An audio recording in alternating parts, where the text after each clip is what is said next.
Download the BCSN Plus app today. Local sports all the time. Visit bcsnnation.com for details. Discounts may apply.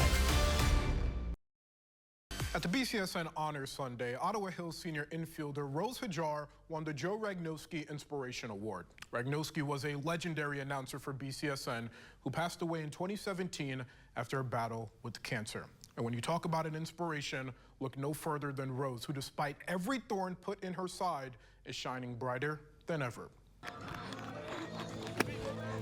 Woo! That's not it. The ability to play sports is often a gift. For some, to even touch the field takes a lot of heart. I hope that when people hear my story, they hear a story of hope and they hear a story of love.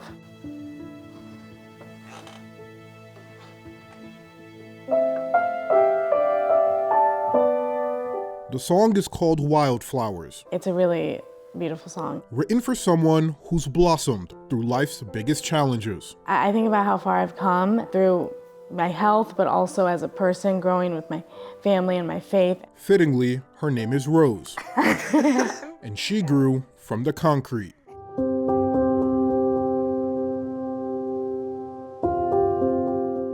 She had dark, thick, gorgeous hair. We would walk with her in the hospital and people would say, "Is that a real baby or is that a doll?" For Rose's mother, Joy, the joy of a firstborn child was quickly clouded. The doctor told us a few hours later that she had severe, complex congenital heart disease. And I had 3 surgeries before the age of 2, so I could live. The first open heart surgery was at 2 weeks old. The second was at 9 months.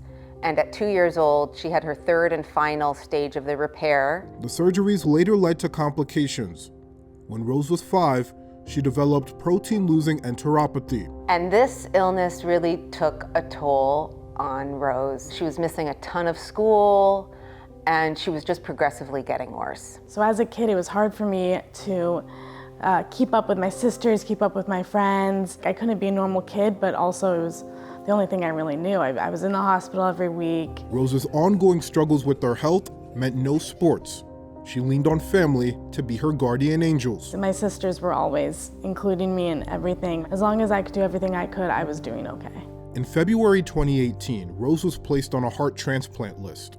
Meanwhile, nearly 500 miles away, outside Knoxville, Tennessee, one family was undergoing a battle of its own. Michael was very special. He impacted so many people. He was the sweetest, kindest, most genuine soul. Michael Wells was born on November 23, 1996. He had disabilities that made him nonverbal and put him on the autism spectrum. He needed help from not just us as his parents, but from the community, from teachers and friends. So he was just a really sweet, genuine, loving child. On December 8, 2018, Michael was involved in a tragic accident. Days later, he was pronounced brain dead. Michael was 22. His parents, Mike and Tammy Wells, now had a decision to make, whether or not to donate Michael's organs. It's the most horrific thing to have to choose. And I think the human part of me was just fighting it completely, like I didn't want to. I also knew that there's potentially a mother out there like me who is praying for a child. One of those mothers was Joy. Less than a week after Michael's passing, she received the phone call she was praying for. Is Rosie in good health? I said, yes, Rosie's not sick, and at that point I knew. After a 12-hour surgery, Rose had a new heart. Michael's heart. And all the nurses and doctors like clapping and smiling, and it really was a miracle. Rose's heart transplant opened the door to sports. She's been a member of Ottawa Hills' softball team throughout high school, even tallying an RBI in her final career game last month. So being able to do this now with like my best friends is so special, and I'm so grateful. Michael's heart not only gave Rose an opportunity to take the field, but some additional family. Rose met Mike and Tammy Wells for the first time in 2020. I don't know why it's taken us so long to find you and your precious girl, but we know that she has our boy's heart. If I could have chosen one person in the world to have my son's heart, it would have been Rose. They gave us some light when there was only darkness.